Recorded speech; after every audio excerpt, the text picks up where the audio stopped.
changed the game, because from then on, every election cycle, super PACs have spent from 600 to close to $1.12 billion in elections, which makes you think everyone else has pretty much stayed the same. Dark money is money that you have a hard time figuring out exactly where it's coming from, but the super PACs have just gone nuts, for lack of a better word. Public funds. There are presidential candidates can ask the public to give money, so they must raise at least $5,000 from individual donations in 20 states. They must accept restrictions on fundraising and spending. Few candidates can match these, can accept these matching funds. The Presidential Election Campaign Fund, every taxpayer who ticks the box gets $3 deducted from their taxes. 20% of taxpayers provide money towards public funds. Public funds are basically funds that governments will give to presidential candidates if they want to run for president. But the truth is, they're so small that it's really the super PACs and the PACs that really are generating the elections. So, how do we vote? Well, we vote based on a couple of things. We vote based on party identification. If you identify as a Democrat, you are generally going to vote for Democratic candidates. If you identify as a liberal, you're generally going to vote for liberal issues. If you identify as a conservative, the opposite. Income and education make a huge difference. We'll talk about that. Race and ethnicity make a huge difference. Gender and age make a huge difference. Religious groups and civic organizations make a difference. And of course, certain issues make a huge difference. Let's talk about all of them. Party identification is the most powerful predictor of vote choice. The party that you vote for, that you identify with, is the party that you're going to vote for. Liberals tend to favor government involvement in social programs. So liberals tend to want the government involved in things such as healthcare, helping the homeless, university education, building better roads, that sort of stuff. Conservatives favor individualism and market-based competition, which means that let businesses build the roads and privatize that, or privatize healthcare, or privatize prisons, that sort of stuff would be a more conservative ideology. The liberal ideology would be like, keep that control under government. And there are pros and cons to both positions. Income is a stable predictor. Generally, if you are really high income, you tend to vote Republican. If you are middle to high income, you tend to vote Democrat. If you're really low income, you tend to vote Democrat as well. The most educated and the least educated tend to vote Democrat. People with bachelor's degrees, voters in the middle, tend to vote Republican. Whites vote more regularly than minorities. Whites are more likely to vote Republican. African Americans and Hispanics are more likely to vote Democrat. That's important because even though this is a really good graph, what it shows you is the percentage of whites, African Americans, Hispanics, and Asians in each election year. And as you can see, whites make up the majority of voters, but that majority is beginning to decline. So in 2016, in 1988, whites made up 85% of voters. In 2016, less than 1988, 2008. That was 10 years. So less than 20 years later, we are now white voting power has gone down by 15 points almost. At the same time, black voting power hasn't increased that much. It's gone up from 9 to 12%, so by 3%, if you will. But look at the Hispanic vote. It's gone from 3.6% to 11%, which means that the Hispanic vote in some cases could make or break a presidential vote, or make or break a state vote, or a Senate vote, or a congressional vote. And the Asian vote has been steadily increasing at a steady but slow pace. So Hispanics are really being courted by both parties because they seem to be able to now sway the vote, if you will, towards a particular candidate. Women tend to vote at a slightly higher rate than men. Women are more likely to vote Democratic.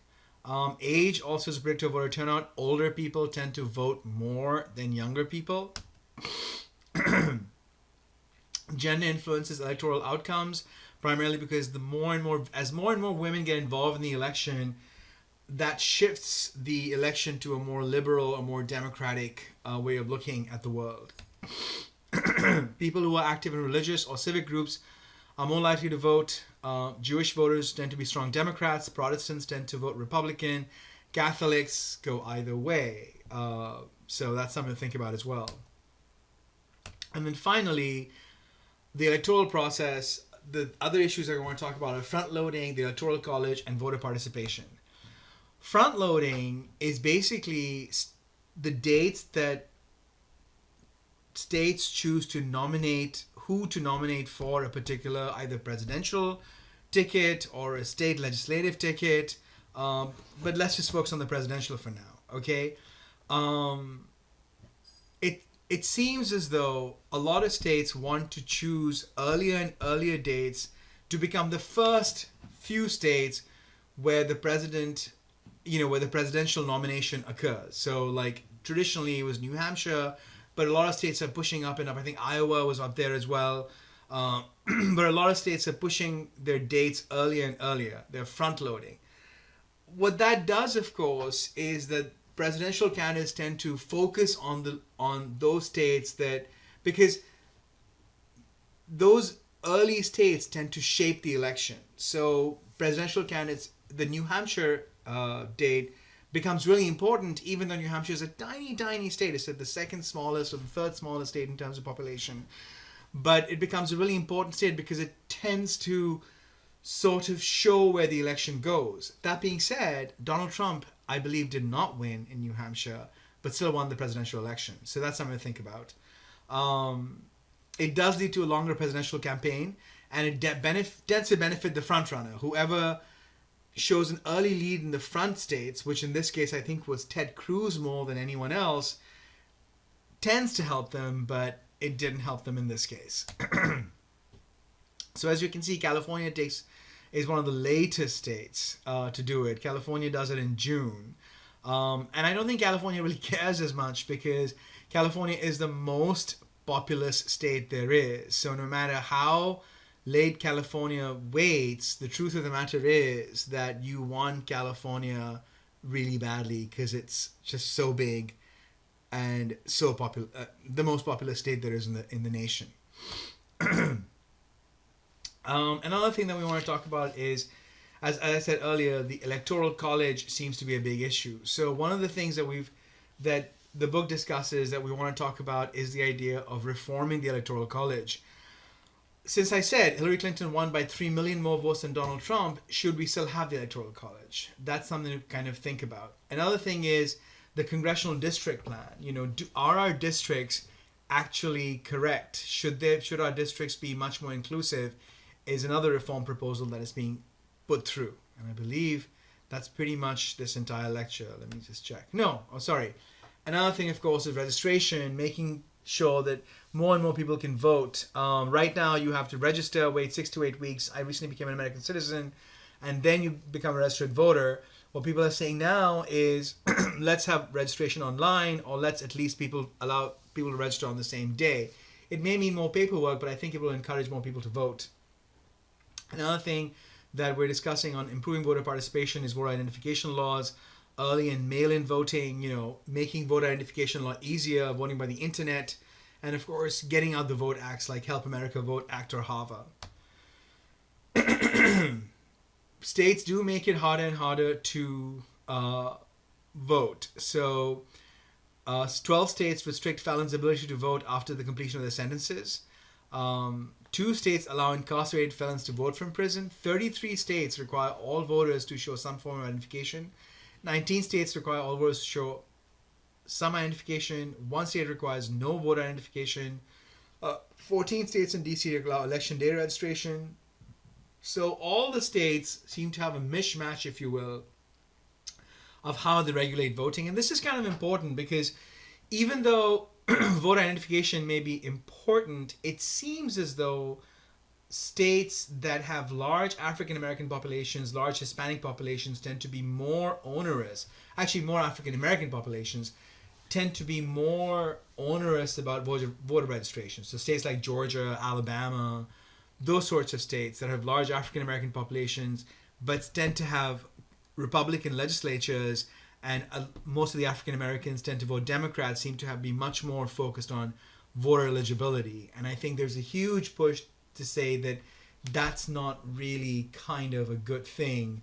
The Supreme Court has, of course, ended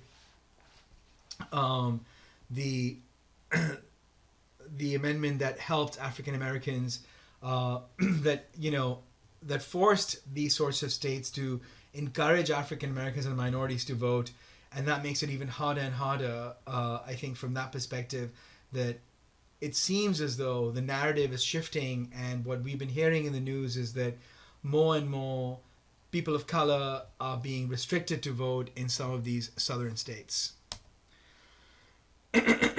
Improving voter participation, of course, could strengthen political parties, improve voter turnout. It would loosen the fundraising restrictions as well, and maybe it could allow for a multi-party system. We won't just have to vote Republican, Democrat, or Green Party. Maybe there could be many more parties out there. And I believe that was it.